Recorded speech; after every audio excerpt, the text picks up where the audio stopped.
Helga from Helga's Pennsylvania Cooking.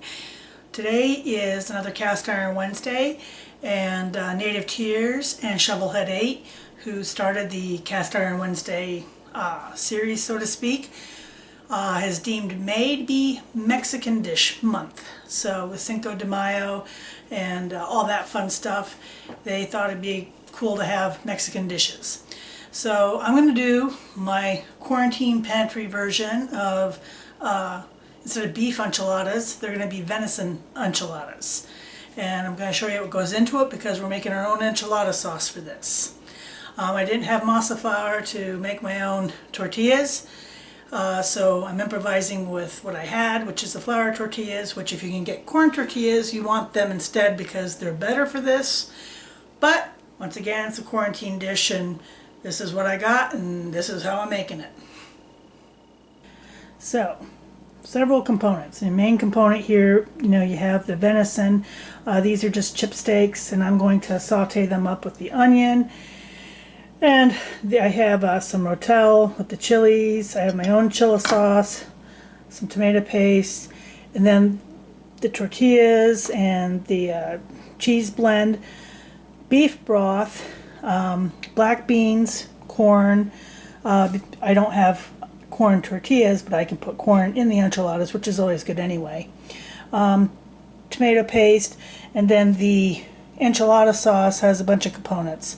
It has oil, and it has apple cider vinegar, and pepper, and cumin, and cinnamon, and chili powder, and flour, and garlic, and salt, and oregano. And I think I got everything, but if not, I'll tell you as we go. First things first, I'm going to add my onion, let that start cooking, and I'm going to grab my chip steaks. And these are just, like I said, these are just finely shaved venison steaks. And I like these for like doing cheese steaks, and venison is what you term beefy roll-ups. And they don't take long to brown. Authentic enchiladas, beef enchiladas, a lot of times they'll take chuck roast and roast that and then shred the beef to make their filling. Some people use hamburger, but I've got a freezer full of anything, so I think this is going to be a lot better. Like I said, they don't take long to sear at all.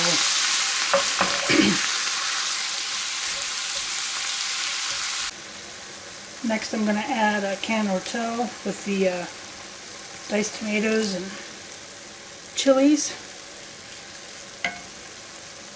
I'm going to add my own spicy chili sauce, just because I can, and some corn,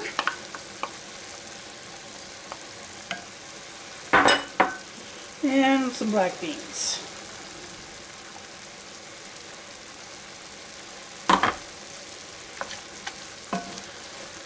Like I said, these are somewhat unconventional, but hey, they're pantry enchiladas. And I think with the homemade enchilada sauce, you're still going to have the flavor profile that you want. And while my enchilada mix over there is going to town, I'm going to lightly do these flour tortillas on each side before I use them to roll up the filling of the enchiladas.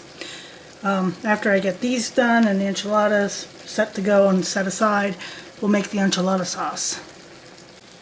And there you can see what it looks like. See how it just gives it a nicer, it blooms the tortilla. It's going to make it a lot tastier.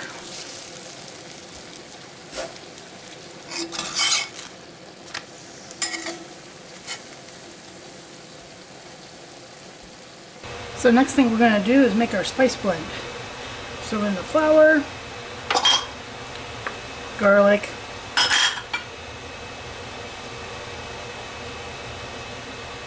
cinnamon.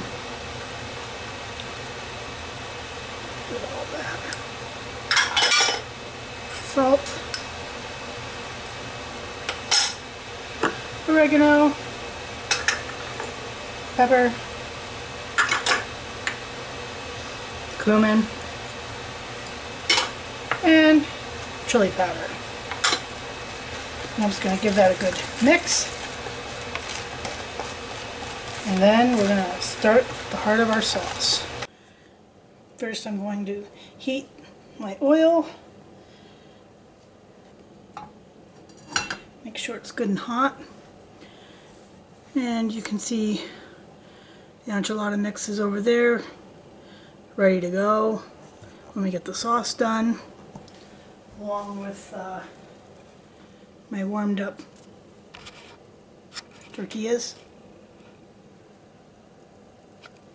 And now I'm going to add my flour spice blend.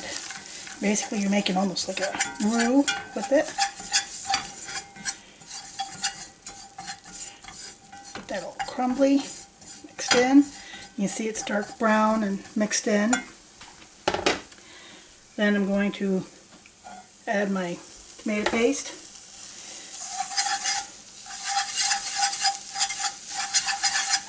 And just mash that in with it.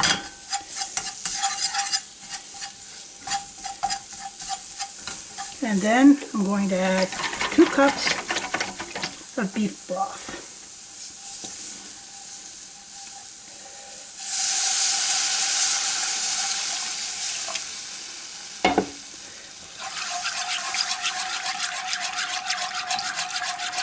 And we're going to keep just whisking it till this all gets incorporated in.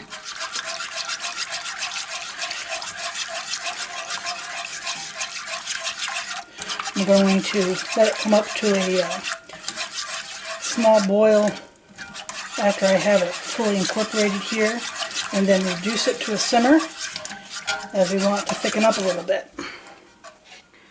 And I'm going to add the rest. Just keep whisking that in. And we'll watch this as it thickens up, and I'll show you when it's ready. Okay, this is about where you want the sauce to be. Now I'm going to put half of the sauce over my enchilada mix and reserve the other half to go over the top after we assemble them. So there's my enchilada mix, and like I said, I'm going to put half in here and save the other half for over the top. And just give this a nice mix in.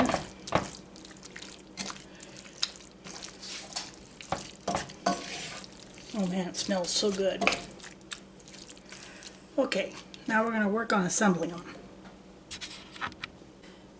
Now I'm going to prepare the pan to receive the rolled up enchiladas as soon as we make them. So I'm just putting a thin layer of sauce down on the bottom for them to rest in. And then the rest will be to go over the top. So I take an enchilada like so, and I'm going to put the filling down the middle. And I like to stuff them up pretty good. And some cheese.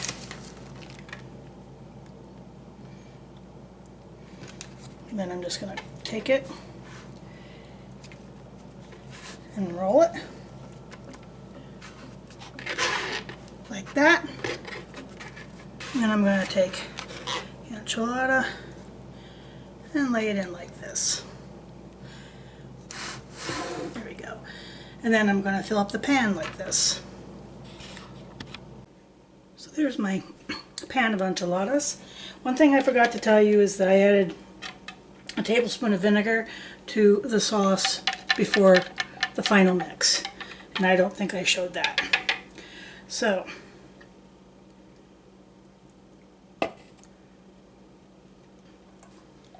go. And I'm going to throw on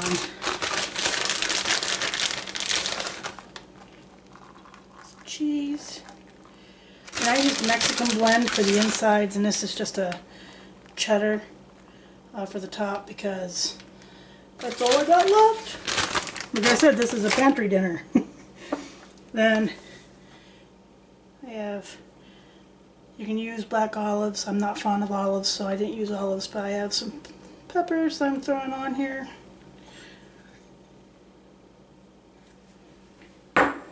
And some cilantro and parsley.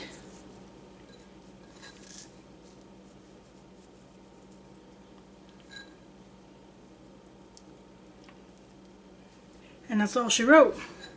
Now she goes in the oven at 375 for 20 minutes. She's out of the oven. Oh, yummy. So I'm going to let this cool down, and then we'll dish her up and do the taste test.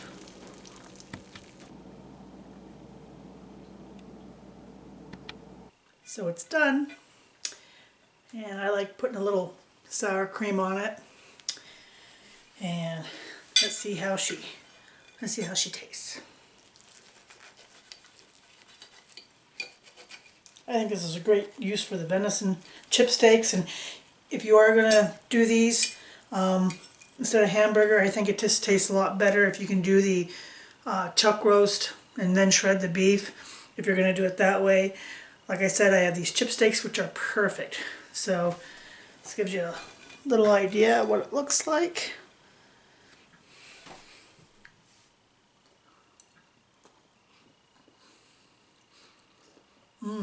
I'm going to tell you what, that homemade enchilada sauce is the bomb. That's really good.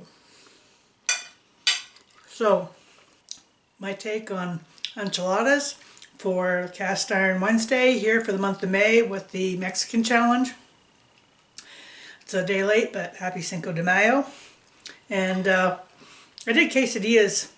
Yeah, I did quesadillas a couple weeks ago with chicken quesadillas, and boy, they were the bomb. Why didn't I make them? Well, because I was hungry for enchiladas this time.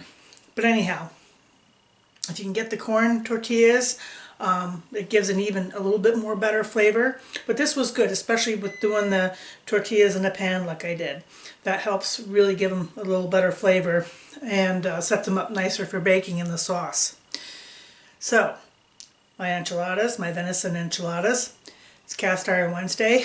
Check out all the others that participate in Cast Iron Wednesday. And Native Tearz and Shovelhead 8, who pretty well got Cast Iron Wednesday started, and they have an extensive playlist. So, there are a lot of other great channels like Strong's Adventures, Saucy the Towboat Chef, Dan's Outdoor Cooking, just to name a few. Happy Cinco de Mayo.